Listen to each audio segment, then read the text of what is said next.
Okay, I'm here with an interesting hollow body Teisco bass, and just wanted to show what this thing was like when I got it. I'm sure we'll do eventually include this in one of our Japanese pickup shootouts.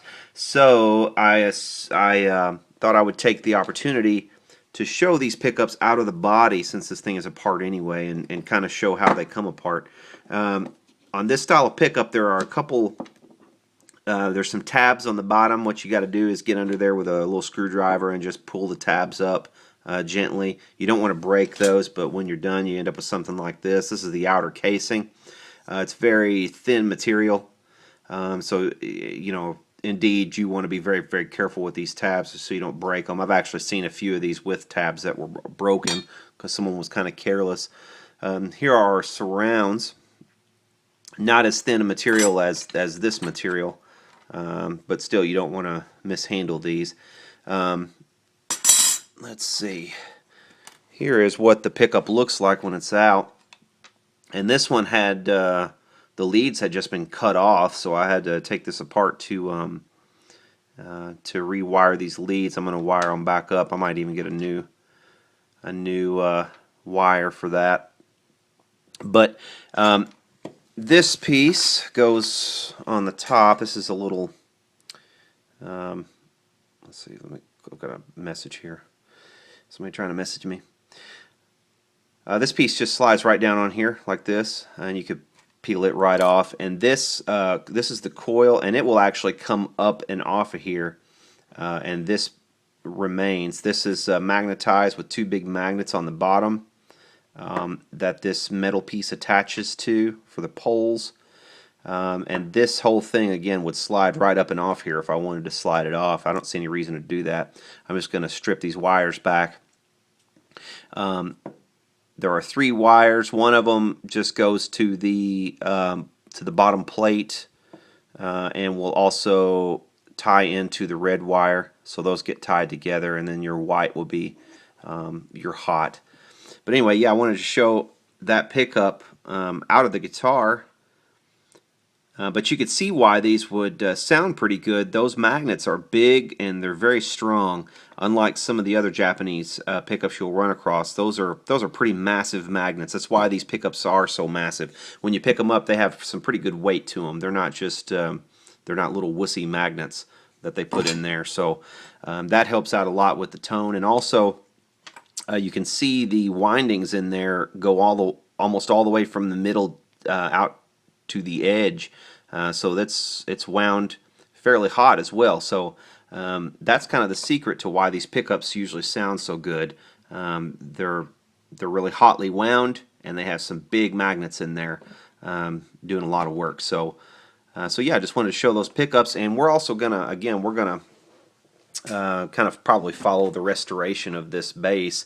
This is something I got. As you can see, it has no logo, no tuners. This is how I got it. And somebody actually started trying to sand on this headstock before. I'm just going to polish that and just leave their little mistake. I mean, I'm not going to try to cover over that, but I'll at least polish that out. Obviously, we'll do all the necessary setup work, but this has, I mean, as usual, this has nice, you can tell that's Brazilian rosewood. Nice graining in there. Nice piece of rosewood. And that's pretty typical for these basses and these guitars of this period for Teisco. I don't have the little switch, nor do I have the small piece of plastic material that the switch mounts to. So I'm going to have to make this plastic material, reattach the neck, and I'm going to need a neck plate and some other things. And here was the wiring harness, and you could see the wiring harness was so, I mean, it's just been really overexposed. I'm just going to replace this whole wiring harness. Look at that. Rust City. So yeah, I'm just going to replace this wiring harness altogether and get this thing back to working order, and it'll be better than it was originally. By the time I'm done, this thing should play really nice and sound really nice. So yeah, I just wanted to show this bass and where we begin, so that when we get to the ending of it, we can know where we started. Well, most of the hardest work is done with this thing. I've got everything wired up, which is really a pain in the ass, to be honest, trying to wire one of these up because they're so thin, and trying to get yourself into here to get these pots in and the jack is really difficult. There's a trick you can do, and I probably, in hindsight, I should have done this, but you can actually lower a piece of string into the hole for the pot, and you can dangle it down until you can retrieve it here, and then pull it up through this hole, and then tie it onto the pot, and then you can pull it, and then the pot should come right up through the hole, and then you can thread your washer and your nut down, actually down the thread. So yeah, a little bit of sewing thread goes a long way trying to wire up a hollow body like this. I thought naively that I could do it without the thread, and sat there and played with it forever. And then by the time I was halfway done, I figured, well, if I do the if I do the thread now, I'll take even longer. So anyway, everything's wired up. I've made this part, which I thought came out pretty good. That's what that part's pretty much is supposed to look like. You know, it's not the exact switch that would have been on this. This would have been a rotary switch with a three-way originally, but this is probably going to be better anyway as a player, because it's easier to switch this switch than it is to switch a rotary switch, and plus you don't accidentally hit the rotary switch whenever you're jamming hard.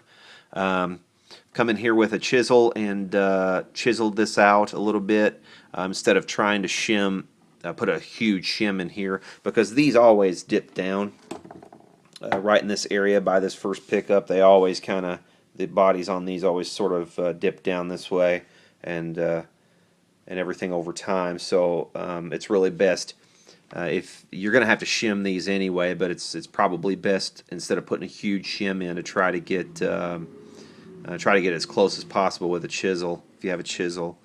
But the only thing I really have left to do now is to get a neck plate. I don't have a neck plate that fits it, and I need to make some thumb rests, because there would have been a thumb rest here and a thumb rest here, so I'm going to have to make a couple of those. I do have one that I could put on here, but instead of putting this one on here, I might use this one as a template to make two others, and just carve them out of a block of wood. So I'll have two new thumb rests. But you know, these are the sorts of things that you have to do with a guitar like this. If you get one in pieces, and even if you don't get it in pieces, more times than not, you're going to have to do extensive work on one of these old Japanese guitars to really get it in playable condition. Okay, we're going to go ahead and make a couple of thumb rests, and again, we have a thumb rest here that I'm going to use as a template. If you don't have something to use as a template, you can always just measure the footprint of the old one on the guitar body, or you can just use some measurements I'll give you here. In this case, this one is about 2.5 inches long, and let's see, it's about ½ inch high, or a little less than a ½ inch high, and it's about a little over a ½ inch wide. And it's about, yeah, something like that. 9/16 maybe, I don't know. But anyway, it's close. So what we're going to do, we're going to set it on our block of wood that we're going to use. And this is just this is actually not the right color of wood, but I'm going to stain this before we put it on the guitar anyway, so it's not a big deal. But this is a piece of wood actually that came off of an old table, and I've been keeping this around. And this is the kind of crap that I keep, and you never know when this stuff will come in handy. But I think it's going to work perfectly for this application, and I think I can get two. I think it's just big enough to get two thumb rests out of it. So we are going to see if we can do that. Let's go for getting two thumb rests out of this thing. So I'm going to draw a line first, because we're going to cut this thing in half. So I'll draw a line right along there where we'll cut. that way. I might as well just draw the outline of this thumb rest where it's going to go. Okay, so I've got an outline of the thumb rest, and we'll cut this thing. Okay, I've got my block of wood in my vise assembly here, and I'm going to use a Ginsu saw from Stuart McDonald. It's always best to use hand saws and stuff like this. And first we're going to lop off the end.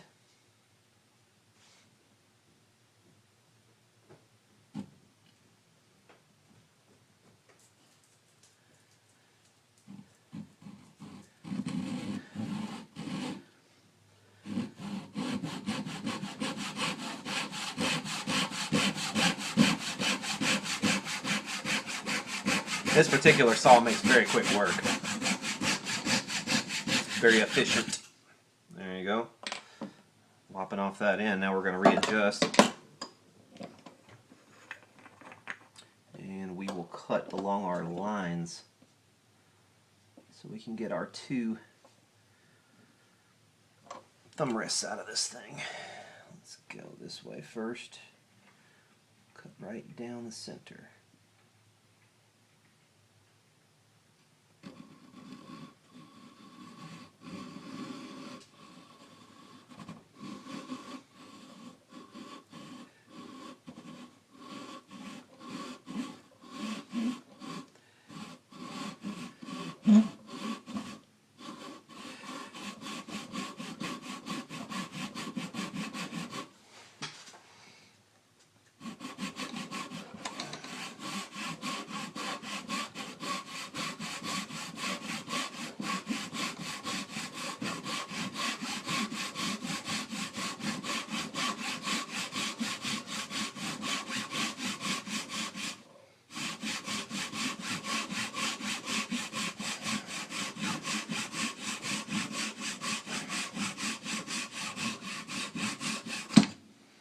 Okay, there's one thumb rest blank, and let's go for the second one.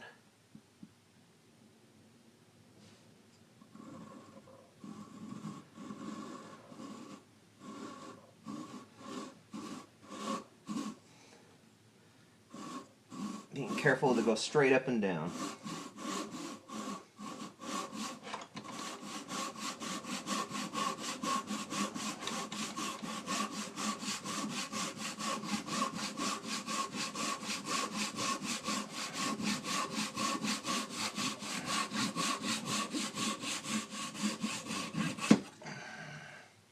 And there's our second thumb rest blank. Now what we're going to do is we're going to measure widthwise and do another cut, and then we will shape it and drill our holes, and we should have two thumb rests.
Alright, so there's our two thumb rests pretty much completed. I'm just going to let these, I'm going to let the stain soak in on these.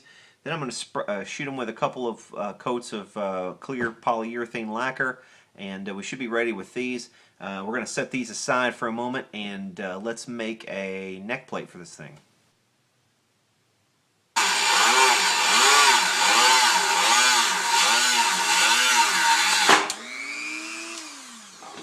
That's what you don't want to do at the end of a cut. Okay, there's our new neck plate, rough cut. And now we need to smooth the edges and do some sanding on the edges as well.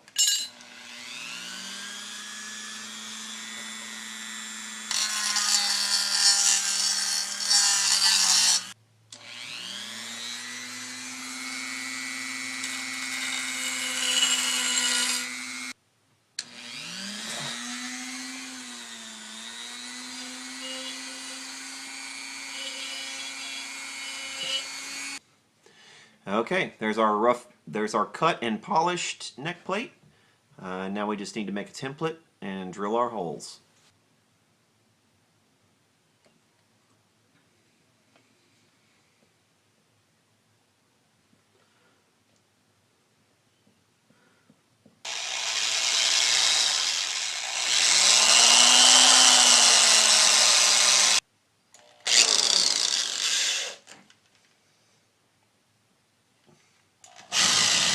Okay, we've gotten the neck on this thing, and I've adjusted the pitch pretty much where it needs to be. I didn't have to use a shim because of all the work that I did with the chisel, so that was good. The neck plate came out okay. It's not perfect, but I didn't expect perfection. It was something handmade. But anyway, at least it does have a neck plate now, and I didn't have to try to order one. Trying to order a specific size neck plate for a Japanese guitar is an absolute nightmare. If you have to do it, I feel for you. These screws actually, these aren't original screws either, of course. I dug these out of my parts drawer and used those. But at least while we're waiting for our polyurethane to dry on our thumb rests, we can go ahead and get some, we can finish the front of this headstock, and we can get our logo on, we can get our tuners on, we can get some strings on this thing, set it up, and we are getting real darn close to being able to play it. Okay, on this headstock, you know, again, a previous owner I don't know what the hell they were doing or what they were thinking. I just hate it when people do stupid shit like this. You know, why would anybody start sanding on the headstock on something like this? It's just ignorant. At least they stopped and didn't go all the way through. We got a little bit of loss finish right there, but it's not a huge deal. A little bit right there. I'm not going to take any more of this finish off. What I'm going to do is use some sandpaper that will remove, first of all, these deeper scratches, and then go to finer grades until I can buff this back to a decent looking finish. But that's just, you know, people, come on. Okay, I did a little bit of sanding with a grade of sandpaper that I thought would be appropriate for this task, and what's clear is it's not going to take off these scratches without taking off more of the finish, I believe. So what I'm going to do instead, I'm going to rub this down and take off all of the sanding that I've just done. Just make sure it's wiped down clean, and then I'm going to spray this with a new clear coat finish, and spray it a couple times, and then I will wet sand it. And what's going to happen then is that clear coat, the overspray, will go down inside these little cracks and kind of fill them in for us. So you won't see these little cracks. It'll just look like a nice finish. You know, I don't like to overspray things if I can avoid it, but this is one of those situations where to leave it as is would be a worse option. So we're going to overspray it. Okay, we got this taped off. Now let's spray some clear coat on there, and then I have to go get a root canal. Okay, we're going to use this color tone by Stuart McDonald. This is a clear gloss nitrocellulose, and it does a pretty good job. had a lot of luck with it in the past, but what we don't want to do is just spray it evenly here. I'm going to try to film this and do this at the same time.